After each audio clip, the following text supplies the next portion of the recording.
Hey there, and welcome to LFF. I'm your host, Matt Marrash. That's about all I'm going to do for the intro today because I want to get right down to it. We need to have a conversation about gatekeeping.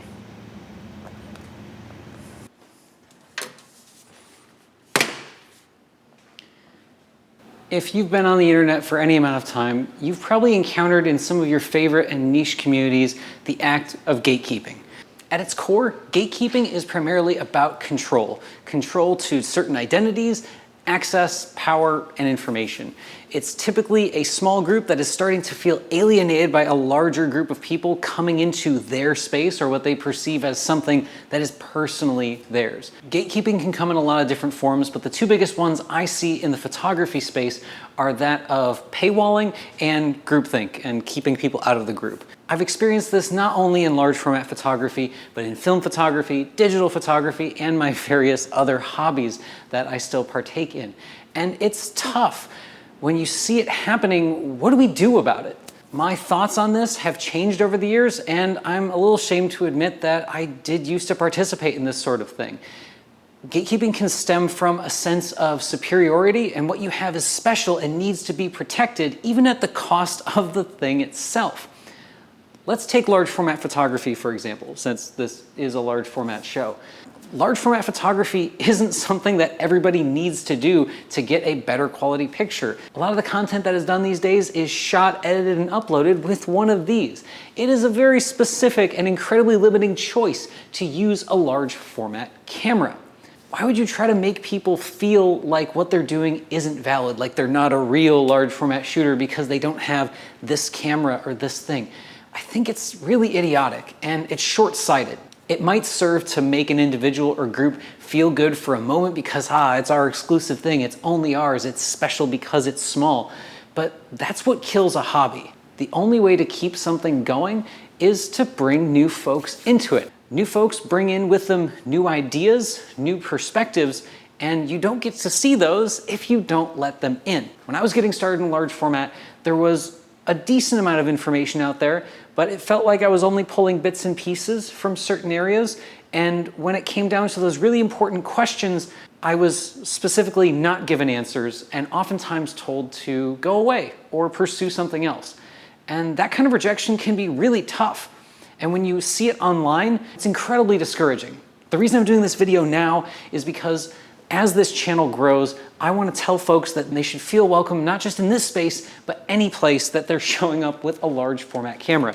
I giggled because this is probably the most ridiculous camera I could find. If you want to see me working with this pinhole paint can, take a look right there. It's kind of fun. And it gets surprisingly good results. There's folks that told me this wouldn't do a good job, and hey, there it is. If you've been following this channel for a while, you probably know that I take a firm stance against gatekeeping.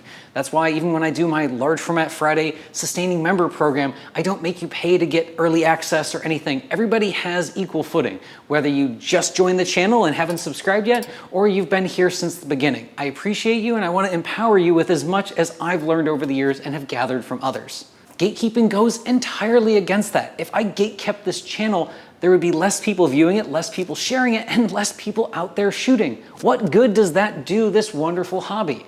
It takes a lot to go online, put yourself out there and say, yes, I'm about this, I like this. Why take time and effort to tear that person down? It just doesn't make sense to me. Now, I know a lot of this is probably preaching to the choir because I read all your comments, try my best to interact and comment back, and there's a ton of positivity and really helpful folks out there. But the reason I'm making this video and I'm addressing you specifically is I have a theory. There are far, far more of us that are positive, engaged, excited, and supportive than there are folks that want to keep this exclusive and to tear it down for others.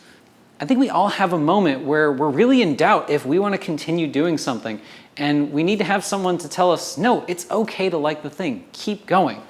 Why would you tell somebody to quit? Especially as something as esoteric as large format, it really doesn't make sense to me to tell someone, yeah, you should quit, or prevent somebody from gaining access to this stuff that has been around for nearly 200 years. It's something we should be glad to share and elated to see new folks getting into it, especially younger folks. Really what this boils down to is, don't be a dick.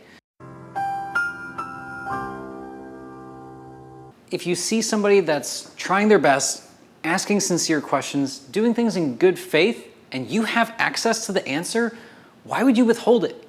Give them the answer, or show them where they can find the answer.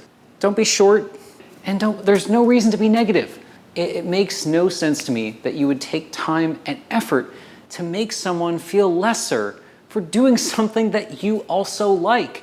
Probably the most concerning thing, and the reason I wanted to do this video today, is the gatekeeping isn't just happening to folks that have never tried large format before. This is happening to people that I know that have been doing this for longer than I have. There is no reason whatsoever that someone that has been chugging away at this at their own pace for years should feel like they're not part of the community because one small group says, no, this photo ain't it, or, oh, you don't know this specific thing? Who cares? To add a little bit of positivity to this overall downer topic, I do want to talk about something that felt like the complete opposite of gatekeeping, and is something that personally inspired me to keep going in pursuing large format and alternative photographic processes. And that was a trip to Photostock. Photostock is an annual event held up in the northern part of Michigan in the Harbor Springs and Cross Village area, about an hour and a half away from the Upper Peninsula of Michigan, and it's hosted by Mr. Bill Schwab.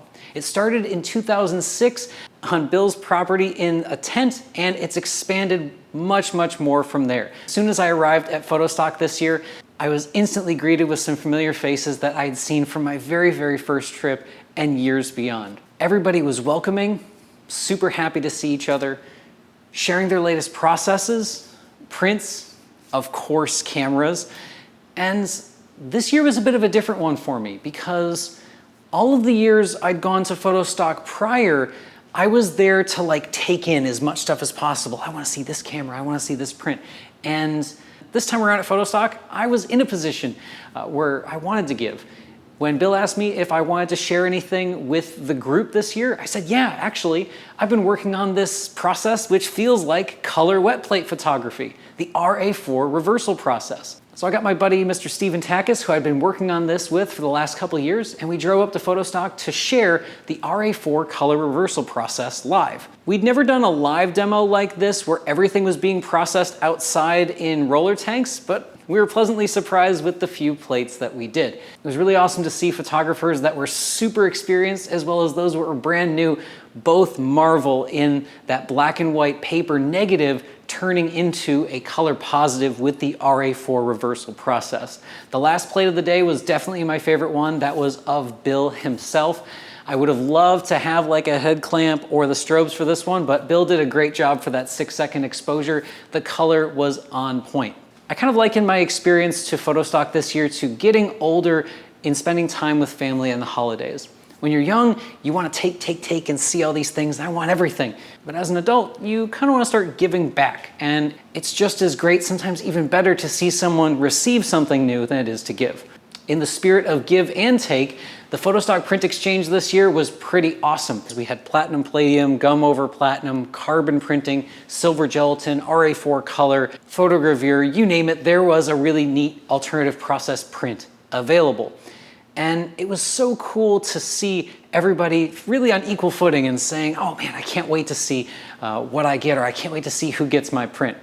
I offered up one of my platinum palladium prints, and my print ended up with Mr. Carrot Kuklis, who is literally the guy on the Hanemule box. He knows a thing or two about alternative photographic prints. And here's the print that I got.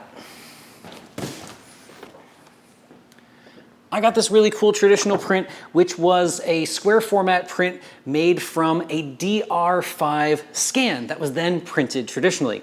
This is from a Mamiya C330 shot on Ilford Delta 100. And I'm always happy to add another print to the collection.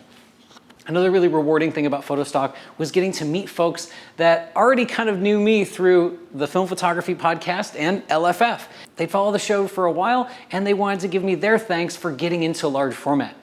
One such photographer, Danielle, she brought her handmade laser engraved 4x5 camera, which was pretty awesome, and she even shared with me a silver gelatin print that she had made from her first negative. Danielle, thank you so much for sharing this print. It's really great to see anybody out there taking the effort and making something in the darkroom by hand. I even had the chance to see a ginormous Richard Ritter 20 by 24 ultra large format camera. Thank you so much for letting me play around with the camera, and thanks for the portraits. That was completely unexpected. And now that I think about it, I'm wearing the same shirt I was.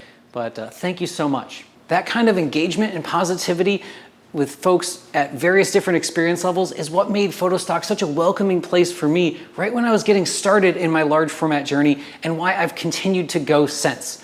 Sure, there were costs involved like gas, hotel, registration fee, food, all that stuff, but it was worth it just to reconnect with folks I hadn't seen in a long time. It was like seeing old family and sharing new things and offering something that I've learned as a result of having learned from them in the past. It's just part of that cycle of giving back. If you ever find yourself in a place where you have the time or the resources, money, to give back, I recommend doing it. I know this seems like old hat, but it feels good to give back in any way that you can. One way I think that we can help fight gatekeeping at a personal level and slowly at a group and systemic level is through direct action. The next time you see a thread online or a post and the comments feel like they're piling on to this newbie or someone asking a very simple question, be that positive force. When somebody is there to point out, hey guys, this is pretty easy, we're just being nice to this person, it shows, oh yeah, there are people out there that are supportive. It's really hard to read what's going through the mind of someone on the other side of the computer, but you can be sure that that positive action can have a huge impact on someone. I'm not saying cheerlead completely wrong things, but help people. If you can tell somebody is asking for help, offer it. If you feel like that first bit was a little bit too easy, here's level 2 of the assignment. Now try to interact one-on-one with someone. If you're so lucky as to share a zip code with somebody else that's into your niche part of photography, be that helping hand. If they've never seen the process before, they want to see how certain things work on the camera, offer your time. I'm not telling you to give them equipment, but that would be really, really cool too. But offer them support in a way that you're comfortable with and they're asking for. This isn't so much the opposite of gatekeeping as it is enabling someone and empowering them. It's giving them the tools to say, yeah, I can do this. This is really cool. Maybe I can pursue this as a career. Or maybe this is my art. This is how I can show my feelings to the world.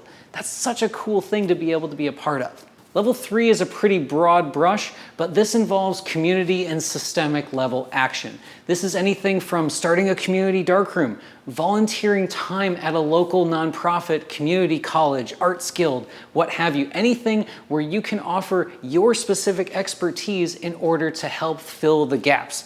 We're existing in a time where educators are more strained than they've ever been, and offering a little relief in the form of a really fun activity day for younger folks, or a really interactive workshop for folks that are already really into photography can open up and mean the world for them. So try it. Along that vein of community-wide action, there is something really cool that's happening in a couple of weeks that I want to tell you about. On Saturday, July 23rd, from noon to 4, at All People Arts in downtown Columbus, Ohio, I'm going to be hosting a free-to-attend black and white film photography workshop. If you know someone that really wants to learn more about black and white film photography, we're going to be using 35mm roll film. Cameras, film, and chemicals will be provided. If you know someone that could benefit from this, or you want to inspire them and you're near the Central Ohio area, I'm going to put a link in the description below to that upcoming event. I know this wasn't the standard fare LFF, and it's been forever since we've got it now in the field, but I wanted to get this off my chest because I feel like it's a super important topic. Very few people are talking about it, especially those that have the platform to do so. We have the power to affect change on the one-on-one level digitally, in person, and at the community level if we have the effort to do so. It really doesn't take a lot, but yes, you do have to go outside of that comfort zone and engage. If you have any questions about the large format photographic process, you can feel free to drop those down below in the comments. And for those long form questions, you can always hit me up, largeformatquestions@gmail.com. Oh, before we head out, the LFF Season 4 giveaway of the Graflex Crown Graphic Kit, the winner has been selected. The camera is on its way to their new owner, and for one of you out there, it is an incredibly lucky Large Format Friday. Thanks again for stopping by, and we'll catch you next week for more LFF.